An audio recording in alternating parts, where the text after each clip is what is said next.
Hi student, आज हम फिर मिलेंगे एक नई वीडियो में। और जैसा कि इसमें कुछ स्टूडेंटों का कमेंट था कि सर ऐसा है कि आप जो है बोर्ड पे लिख दिया करिए ताकि समय कम लगेगा और इससे हम लोगों को पढ़ने में जल्दी आसानी होगी, क्योंकि हम लिखेंगे तो जाहिर सी बात है कि समय ज़्यादा लगता है। तो उसमें कुछ बच्चों का कमेंट था, तो चलिए आज हम उसको कोशिश किए हैं और हमने बोर्ड पे जैसा कुछ चीज़ें लिख दिया है पहले से ही, हम उसको एक्सप्लेन कर देते हैं। और बात भी सही है, बोर्ड का एग्जाम है तो थोड़ा जल्दी होगा तो आपके लिए बढ़िया ही रहेगा। और आज भी हम लोग बहुत इंपॉर्टेंट टॉपिक पढ़ेंगे। जैसा कि मैंने शुरू में ही वीडियो की स्टार्टिंग में आप लोगों को बताया था कि जो भी हम वीडियो आप लोगों को देंगे केवल ये बोर्ड से रिलेटेड एग्जाम के लिए ही दे रहे हैं। अभी ऐसा नहीं है कि मैं आपको पूरा सिलेबस करा रहा हूँ, तो बस वो टॉपिक्स मैं आपको ही पढ़ा रहा हूँ जो केवल केवल बोर्ड के लिए। हमारी आज की जो टॉपिक है वह है विकृत गंधिता, जिसको हम लोग बोलते हैं रैंसीडिटी। विकृत गंधिता यानी कि रैंसीडिटी।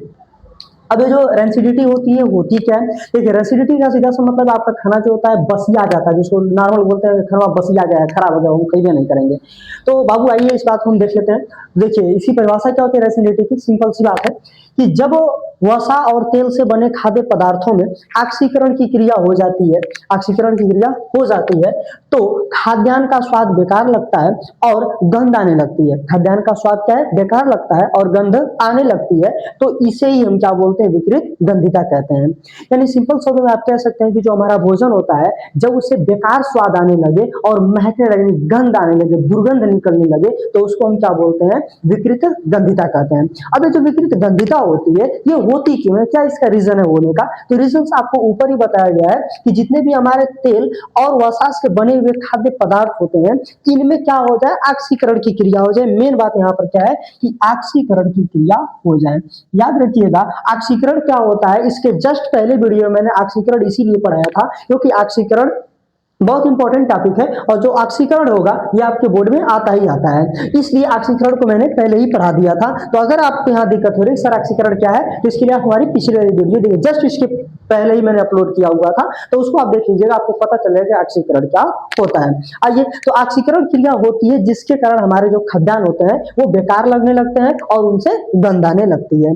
इसके बाद अगर बात करें कि हम विकृत गंधिता को यानी रैंसिडिटी को रोकेंगे कैसे, कैसे इसको रोक सकते हैं, तो रोकने के लिए मैंने यहाँ पे लिखा हुआ है रोकने के उपाय, यानी कि प्रिवेंट ऑफ रेंसिडिटी कैसे रोक सकते हैं। तो रोकने में सबसे पहला तरीका क्या है कि हम क्या करेंगे, जो हमारे खाद्यान्न होते हैं खाद्यान्न को सूर्य की रोशनी से दूर रखा जाए। कि खाद्यान्न को प्रशीतक, प्रशीतक का मतलब मैंने यहाँ पे लिखा हुआ है फ्रीज होता है, उस फ्रिज में रखा जाए।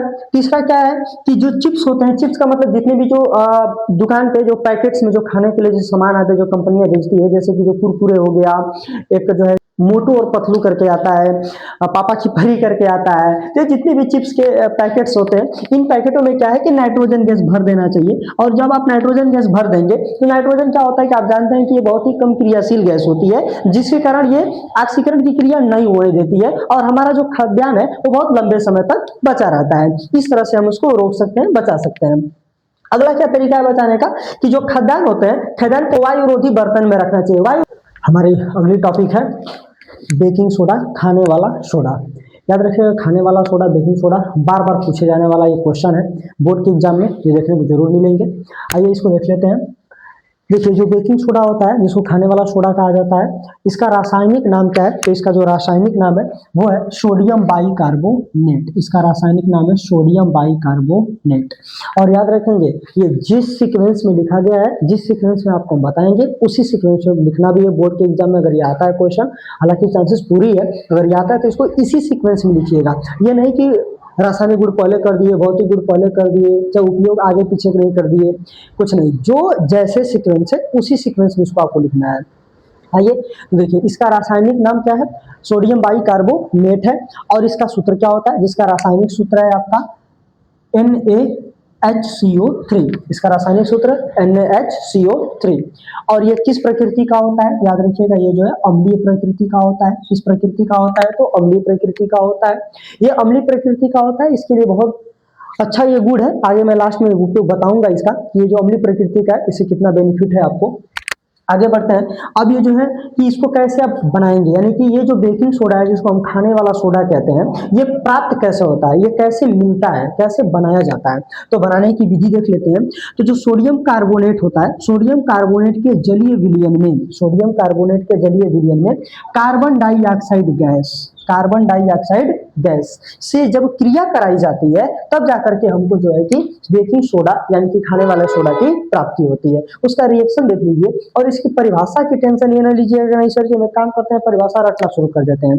इसकी रिएक्शंस को आप याद रखिएगा, रिएक्शंस इसकी परिभाषा आप याद रख सकते हैं, रिएक्शन ही परिभाषा में लिखी जाती है। तो मैं रिएक्शन दिखा देता हूं, यहाँ पर लिखा हुआ है, ये क्या है, सोडियम कार्बोनेट है और ये जल है, ये कार्बन डाइऑक्साइड गैस है और इन तीनों की जब अभिक्रिया कराई जाती है तो सोडियम बाइकार्बोनेट की प्राप्ति होती है। ये सोडियम बाइकार्बोनेट है।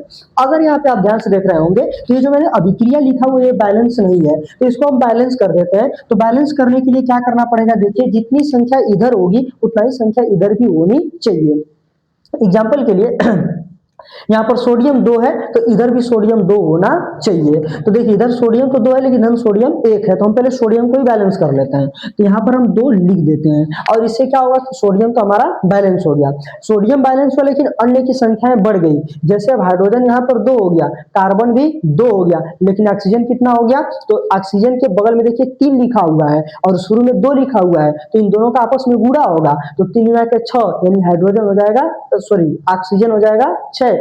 तो अब इधर भी मिला लेते हैं, तो सोडियम तो बैलेंस, सोडियम बैलेंस, कार्बन की संख्या यहाँ पर 1 है और यहाँ पे कार्बन 1 है यानी कार्बन 2 हो गया। तो इधर कार्बन कितना देखिए यहाँ पर और यहाँ पर, तो कार्बन यहाँ पर भी 2 है, बैलेंस है। आगे बढ़ते हैं, ऑक्सीजन चेक कर लेते हैं। 3 ऑक्सीजन यहाँ पर है और 1 ऑक्सीजन यहाँ पर है और 2 ऑक्सीजन यहाँ पर है, तो 2 1 3 और 3 6, टोटल 6 ऑक्सीजन है। इधर बढ़ते हैं, देखिए 3 गुना के 6 ऑक्सीजन भी ठीक है। हाइड्रोजन चेक कर लेते हैं, हाइड्रोजन 2 है, यहाँ पे हाइड्रोजन 2 यानी कि अभिक्रिया ये बैलेंस हो गई है। अब हम आगे देख लेते हैं इसके जो है कि भौतिक गुण क्या होते हैं। भौतिक गुण क्या है, मैंने यहाँ पे 3 पॉइंटों में लिखा हुआ है। यह सफेद क्रिस्टलीय पदार्थ है यानी यह सफेद रंग का होता है, सफेद रूप में प्राप्त होता है। दूसरा लिखा है यह जल में घुलनशील, अर्थात इसको जब जल में आप डालेंगे तो ये जल में घुल जाता है। जल में किसी भी चीज के साथ जब इसको मिलाएंगे तो जल के साथ घुल जाएगा, डिजोल्व हो जाएगा, आपको दिखेगा नहीं। अगला, यह क्षारीय प्रकृति का होता है यानी कि इसकी जो प्रकृति है वो कैसी होती है, क्षारीय होती है। अगला है इसका रासायनिक गुण। रासायनिक गुण की बात कर लेते हैं। इसका जो रासायनिक गुण है, देखिए रासायनिक गुण कई होते हैं, हम आपको इसमें 2 रासायनिक गुण बता रहे हैं और इतना लिख दीजिएगा, ये इनफ है। इससे बहुत ज्यादा ये नहीं कि हम 5 नंबर का क्वेश्चन, ये जब भी क्वेश्चन आएगा कि 5 नंबर में आएगा तो इसके लिखने के हम 4 पेज लिखते लगे और समय चला जाए। 2 इसके रासायनिक गुण बता रहा हूं, उन दोनों को आप लिख लीजिएगा, इनफ होगा। तो पहला है उष्मा का प्रभाव, पहला गुण है उष्मा का प्रभाव। तो रासायनिक गुण में पहला उष्मा का प्रभाव। देखिए उष्मा के प्रभाव में क्या होता है कि जो ये सोडियम बाइकार्बोनेट है, सोडियम बाइकार्बोनेट है, इस सोडियम बाइकार्बोनेट को जब 100 डिग्री सेल्सियस ताप पर गर्म किया जाता है, सोडियम बाइकार्बोनेट को जब 100 डिग्री सेल्सियस ताप पर गर्म किया जाता है तो ये जो है जल, सोडियम कार्बोनेट और कार्बन डाइऑक्साइड गैस बनाता है। क्या क्या बनाता है, जल, सोडियम कार्बोनेट और कार्बन डाइऑक्साइड गैस बनाता है। अच्छा, यहां पर भी देखिए ये भी रिएक्शन बैलेंस नहीं है, ये रिएक्शन बैलेंस मैंने किया है। उठे आपको भी इस रिएक्शन को बैलेंस करके कमेंट में बताना है कि कहां पर हम क्या लिखें कि अभिक्रिया बैलेंस हो जाए। मैं एक बार बता देता हूं कि बैलेंस कैसे नहीं है। देखिए सोडियम यहाँ पर 1 है जबकि यहाँ पर सोडियम 2 है, उसके बाद यहाँ पे हाइड्रोजन 1 है जबकि इधर हाइड्रोजन 2 है, इसके बाद यहाँ पे कार्बन 1 है जबकि यहाँ पर कार्बन 1 और 1 2 है, यहाँ पे ऑक्सीजन 3 है जबकि यहाँ पर ऑक्सीजन 3 2 5 और 1 6 है, यानी कि इसको बैलेंस करना है। तो आप लोग कमेंट में बताइएगा कि कहां पर कौन सा वर्ड लगा है कि ये बैलेंस हो जाए। आगे बढ़ते हैं, दूसरा इसका बहुत रासायनिक गुण देखते हैं। दूसरा रासायनिक गुण है अम्ल का प्रभाव। दूसरा रासायनिक, पहला यहाँ पर था उष्मा का प्रभाव और दूसरा यहाँ पर लिखे हुए अम्ल का प्रभाव। अब अम्ल का प्रभाव में क्या होता है, जो ये सोडियम बाइकार्बोनेट है, जब सोडियम बाइकार्बोनेट की क्रिया, जब सोडियम बाइकार्बोनेट की क्रिया किसी भी अम्ल से कराई जाती है, तो जब सोडियम बाइकार्बोनेट की अभिक्रिया अम्ल से कराया जाता है तो NaCl, जल और कार्बन डाइऑक्साइड गैस की प्राप्ति होती है। अब इसके रिएक्शन में भी देख लेते हैं। यहाँ पर लिखा है सोडियम बाइकार्बोनेट और इसकी अभिक्रिया जब आप अम्ल से करा रहे हैं, अम्ल यहाँ पर मैंने HCl लिया हुआ है। HCl का मतलब होता है हाइड्रोक्लोरिक अम्ल या हाइड्रोक्लोराइड भी बोला जाता है। तो हाइड्रोक्लोराइड, इसकी अभिक्रिया इससे कराते हैं तो आपको सबसे पहले NaCl यानी साल, नमक बनता है, इसके बाद आपका जल बनता है और फिर साथ में कार्बन डाइऑक्साइड गैस बनती है। इन तीनों चीजों की प्राप्ति होती है। इसके बाद हम देख लेते हैं इसका उपयोग। याद रखिए जो ये खाने वाला सोडा है इसका उपयोग बहुत अच्छा है। उपयोग हम बताते हैं कि सबसे पहले लिखा हुआ है इसका उपयोग में पहला, पेट की अम्लता को दूर करने में, यानी कि जितने भी कभी कभी आपके पेट में एसिडिटी हो जाती है तो जो अम्लता दूर करने के लिए जो डॉक्टर आपको दवा देते हैं उस दवा में बेकिंग सोडा की मात्रा होती है, जिससे पेट की अम्लता क्या होती है, दूर होती है, यानी कि एसिडिटी कम हो जाती है। इसका अगला उपयोग लिखा है डबल रोटी बनाने में। डबल रोटी का मतलब जिसको आप लोग जानते हैं जो ब्रेड होता है और जो पाव रोटी आती है गोल वाली मोटी वाली पाव रोटी, वो भी पाव रोटियां बनाने के लिए याद रखिएगा बेकिंग सोडा का प्रयोग किया जाता है।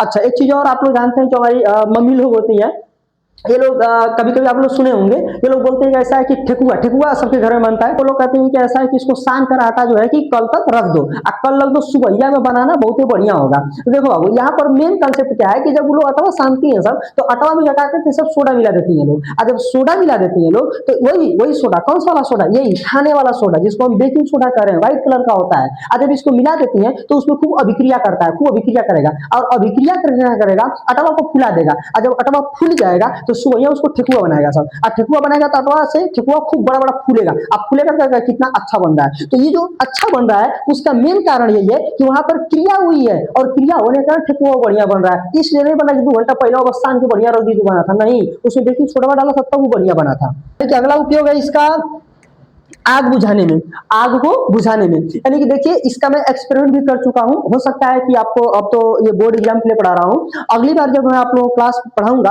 तो उसमें इसके एक्सपेरिमेंट भी दिखाऊंगा। अब चूंकि समय नहीं है इसलिए एक्सपेरिमेंट नहीं दिखा रहा हूं, नहीं तो मेरे जो ऑफलाइन वाले जो बच्चे हैं जो पढ़ते हैं उन लोगों को मैंने इसका एक्सपेरिमेंट भी दिखाया हुआ है। जब ये आग लगती है तो उसके पास अगर आप बेकिंग सोडा से थोड़ा थोड़ा डालेंगे, थोड़ा थोड़ा डालेंगे तो उसके आसपास की आग जो है बुझ जाती है, और क्यों बुझ जाती है इसका कमेंट आप लोग मुझे करके बताइएगा, ये क्यों बुझ जाती है।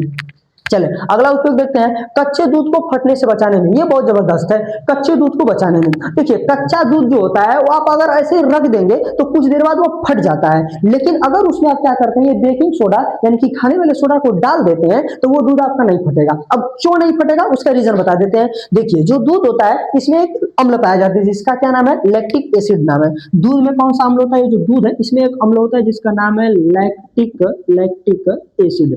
और ये जो लैक्टिक एसिड अम्ल पाया जाता है ये किस प्रकृति का होता है, याद रखिएगा अम्लीय प्रकृति का होता है, ये अम्ल है, जबकि ये जो आपका खाने वाला सोडा है ये क्षारीय प्रकृति का होता है। अच्छा यहाँ पर आप लोग करेक्ट कर लीजिएगा, मैंने स्टार्टिंग में यहाँ पे अम्ल लिख दिया था, वो अम्ल नहीं रहेगा क्षार रहेगा, इस बात को आप करेक्ट कर लीजिएगा। यहाँ पे भी शायद मैंने, अच्छा यहाँ पे मैंने सही लिखा था क्षारीय, यहाँ पे मुझसे से अम्ल लिखा गया था, यहाँ पे क्षारीय कर लीजिएगा, क्षारीय प्रकृति का होता है बेकिंग सोडा। तो जो बेकिंग सोडा है क्षारीय प्रकृति का है, और जो दूध में ये अम्ल पाया जाता है वो लैक्टिक एसिड, ये अम्लीय प्रकृति का होता है। तो अब होता यह है कि जो अम्लवा है यानी कि जो लैक्टिक एसिडवा है ये अभिक्रिया कर लेता है, किसके साथ अभिक्रिया करता है, ये जो क्षारीय प्रकृति का आपका बेकिंग सोडा है इसके साथ, और अभिक्रिया करके एक क्रिया हो जाती है जिसको बोलते हैं उदासीनीकरण अभिक्रिया, और जिसके कारण यानी कि ये उदासीन हो गया, और जब उदासीन हो गया तो हमारा जो दूध है वो फटेगा नहीं, दूध नहीं फटेगा, इससे हम दूध को बचा सकते हैं। अगला क्या है, झाग युक्त पेय पदार्थ, जितने भी आप पेय पीते हैं उसको पीने वाले जो पदार्थ होते हैं जिसमें झाग निकलता है उन सबको बनाने के लिए भी बेकिंग सोडा का प्रयोग किया जाता है।